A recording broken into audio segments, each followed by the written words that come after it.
মানুষ জীবনে প্রথমবার কত কিছুই না করে।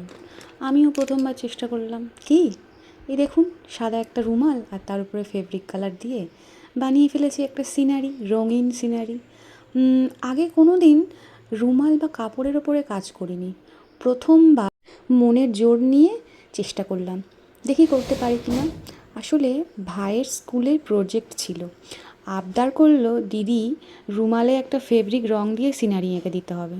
আমি একটু ভয় পাচ্ছিলাম, কারণ আগে কখনো করিনি। কাগজের বা মেটালের ওপরে ফেব্রিক কালার দিয়ে অনেকবার করেছি কাজ, জানি না কেমন হবে। তবে হ্যাঁ, জীবনে প্রথমবার তো কোনো না কোনো কিছু করতে হয়। আমিও চেষ্টা করে দেখলাম। মোটেও ভালো আঁকতে পারি না, কিন্তু শখ আছে।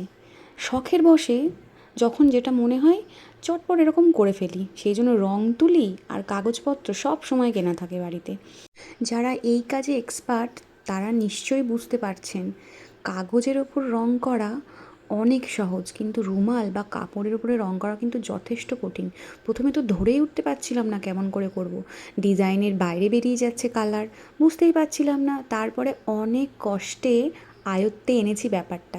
জানি না শেষ পর্যন্ত কতটা উগড়াতে পারলাম, কিন্তু হ্যাঁ, আমি স্যাটিসফাইড। কারণ প্রথমবার রুমালের ওপরে রং দিয়ে যে এতটা মনের মতো আঁকতে পারবো সেটাও ধারণা ছিল না। ও হ্যাঁ, রুমালটা কিন্তু সুতিরও ছিল না, সিনথেটিক একটা রুমাল ছিল। তাই রঙগুলো কিন্তু বারবার বাইরে স্প্রেড করছিল, আর আমাকে সাদা ফেব্রিক দিয়ে আবার সেগুলোকে সাদা করে দিতে হচ্ছিল। তো যাই হোক, শেষ পর্যন্ত ঘেঁটে ঘুঁটে যাই হোক একটা সিনারি হয়েছে, ওই আর কি। এবার তোমরা দেখে বলো তো কেমন করতে পারলাম প্রথমবার। জানি অনেকেই অনেক সুন্দর কাজ করতে পারে, অন্যদের হাতের কাজের কাজ সেটা তো কিছুই নয়।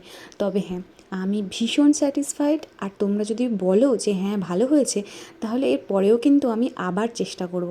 কারণ সব সময় আমার নতুন নতুন কোনো কিছু করতে ভীষণ ভালো লাগে। আর হ্যাঁ, এই যে নিচে নাম খোদাই করে দিলাম, ভাইয়ের নাম রূপম সাহা। ভাই বোনের আবদার সব সময় পূরণ করতে ভালো লাগে।